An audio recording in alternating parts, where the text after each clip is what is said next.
These are underwater sounds made by humpback whales as they pass near Bermuda in the spring.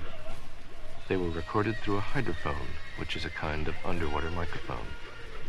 The water is very deep, and the sounds are echoing off the undersurfaces of waves and from the submarine canyons and ridges on the island slope. If you listened for a long time, you would hear that the sounds are organized into definite repeating patterns. So we call them songs, just as we refer to bird songs or frog songs. Unlike bird songs, humpback songs are very long, 6 to 30 minutes, and are strung together without pauses between them. They are probably the longest, loudest, and slowest songs in nature.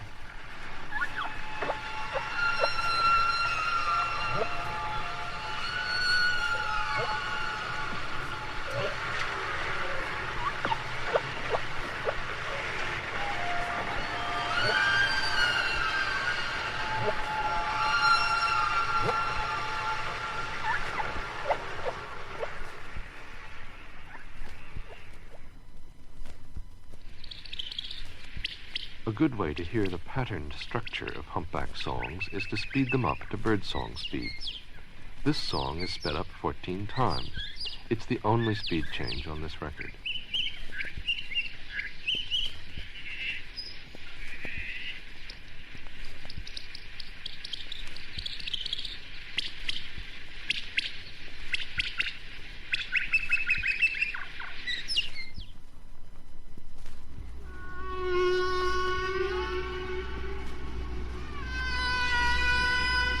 Here is part of the same song played at its natural speed and pitch, just the way other whales hear it. All the sounds are made by one whale, both the high squeaky tones and the low rumbly ones.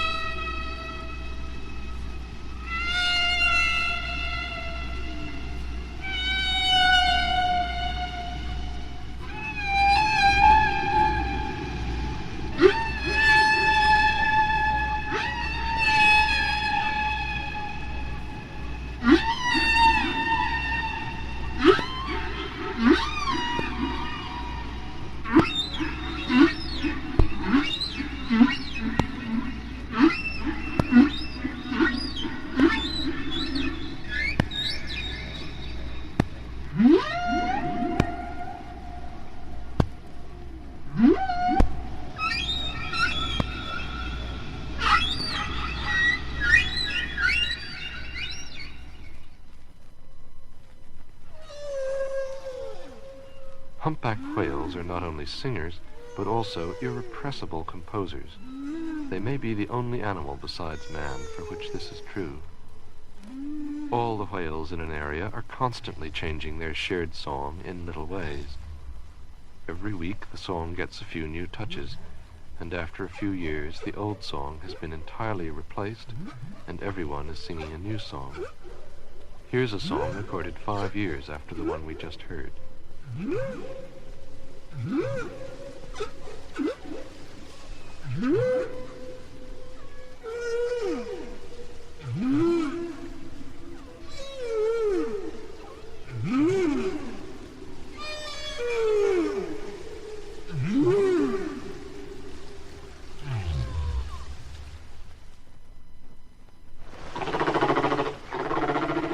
Humpback whales gather and sing near many other tropical islands, and one of these is Hawaii. The songs are different from those in Bermuda, but they have the same form. This is a Hawaiian humpback song.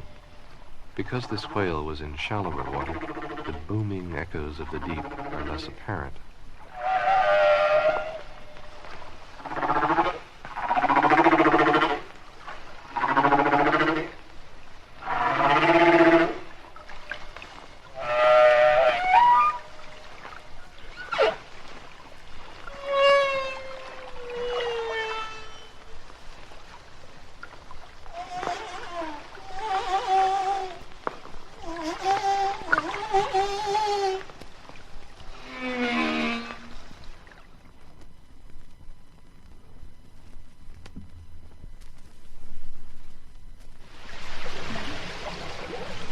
Humpback whales can entrap dense schools of their tiny prey, such as krill, in underwater nets made of air bubbles which they release while encircling the school.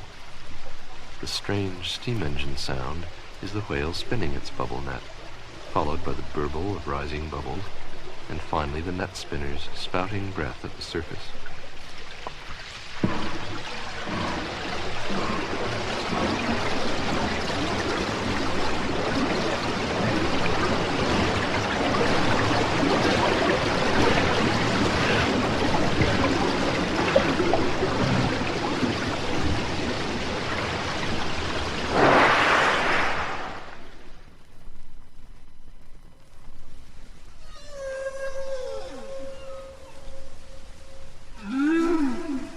One of the loveliest nights I have ever spent at sea was on April 13th, 1970.